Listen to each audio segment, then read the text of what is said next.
नमस्कार, मैं जितेंद्र जैन और आप देख रहे हैं खबर समय जगत। आइए नजर डालते हैं आज की कुछ ताजा तरीन खबरों पर। नसरुल्लागंज बुधवार को नाटकीय घटनाक्रम में कांग्रेस के पूर्व पीडब्ल्यूडी मंत्री सज्जन सिंह वर्मा ने मुख्यमंत्री शिवराज सिंह चौहान के क्षेत्र में सीप नदी पर बने उस बॉक्स ब्रिज का जबरन फीता काटकर उद्घाटन कर दिया, जिसका लोकार्पण प्रदेश के मुखिया खुद करने वाले थे।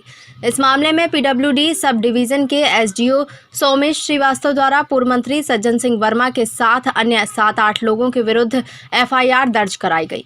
ज्ञात हो कि बुधवार को पूर्व पीडब्ल्यूडी मंत्री सज्जन सिंह वर्मा नेमावर जाने के दौरान अल्प प्रवास पर नसरुल्लागंज रुके, जहां पर कांग्रेस कार्यकर्ताओं ने उनका स्वागत किया। जिसके बाद वहां से नेमावर जाते समय पांडा गांव में नवनिर्मित बॉक्स ब्रिज पहुंचे और अपने कार्यकर्ताओं के साथ बॉक्स ब्रिज का लोकार्पण कर दिया, जिसके चलते नसरुल्लागंज की राजनीति में भूचाल आ गया। गुरुवार सुबह बीजेपी के वरिष्ठ नेताओं ने प्रेस वार्ता कर घटना को कांग्रेस की ओछी राजनीति बताया। वहीं कलेक्टर द्वारा उक्त ब्रिज का अवलोकन किया गया और आवाजाही रोककर ब्रिज दोनों ओर से बैरिकेड लगाकर बंद कर दिया। पीडब्ल्यूडी सब डिवीजन के एसडीओ सोमेश श्रीवास्तव द्वारा थाना गोपालपुर पहुंचकर पूर्व मंत्री सज्जन सिंह वर्मा व अन्य के विरुद्ध विभिन्न धाराओं में एफआईआर दर्ज कराई गई।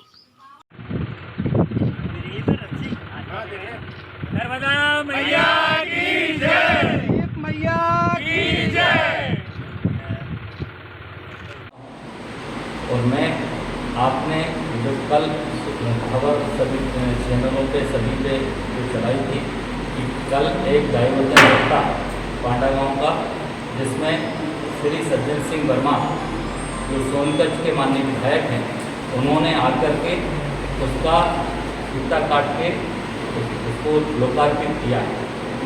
मैं आप सबको ये बताना चाहता हूँ कि वो रफ्ता अभी टेक्निकली टेस्ट से नहीं गुजरा।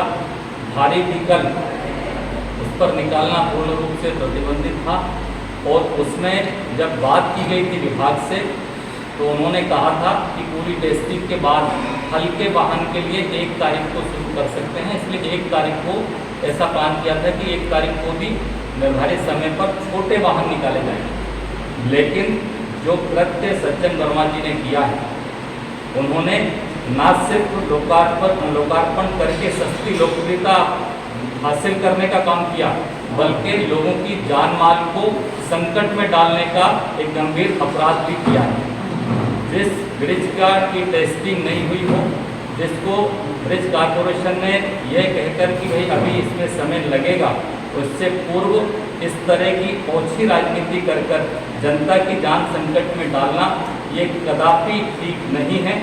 मैं पूरी भारतीय जनता पार्टी जिला सीहोर की ओर से इसका सख्त ऐतराज व्यक्त करता हूँ, इसका विरोध करता हूँ, क्योंकि उनके द्वारा ये कार्य जनता के लिए जान जोखिम में डालने वाला है। और मैं सज्जन वर्मा जी से आग्रह करना चाहता हूँ कि आपका क्षेत्र सोनगंज और उससे पहले वहाँ जाकर देखिए वहाँ कितने विकास के कार्य आपने किए हैं। जैसे माननीय भाटी जी ने अभी बताया कि उन्होंने 1.5 साल की अपनी सरकार में विकास का कोई कार्य नहीं किया और एक भी प्रदेश की सरकार की उनकी उपलब्धि नहीं थी। कैबिनेट मंत्री रहते हुए उन्होंने पूरे प्रदेश को गड्ढे में तब्दील करने का कार्य किया। एक भी विकास का कार्य उनकी सरकार में सज्जन वर्मा जी के द्वारा नहीं किया गया और यहाँ आकर माननीय मुख्यमंत्री जी के क्षेत्र में इस तरह का कृत्य निंदनीय है। मैं आप सबके माध्यम से ये कहना चाहता हूँ कि इस तरह की ओछी राजनीति से उन्हें बचना चाहिए।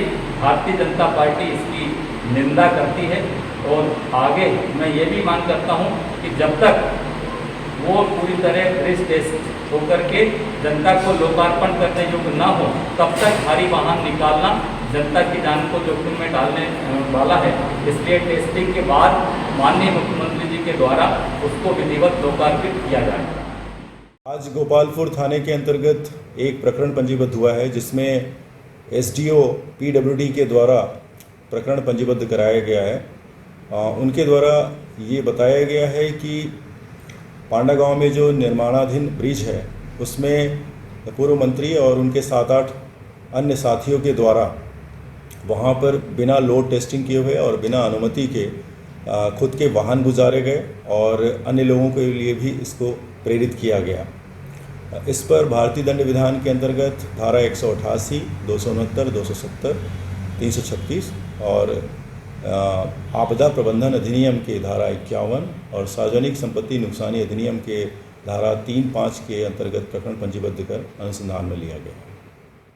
खबर समय जगत के लिए नसरुल्लागंज से हेमंत वैष्णव की report. For latest news, subscribe to our channel and press the bell icon.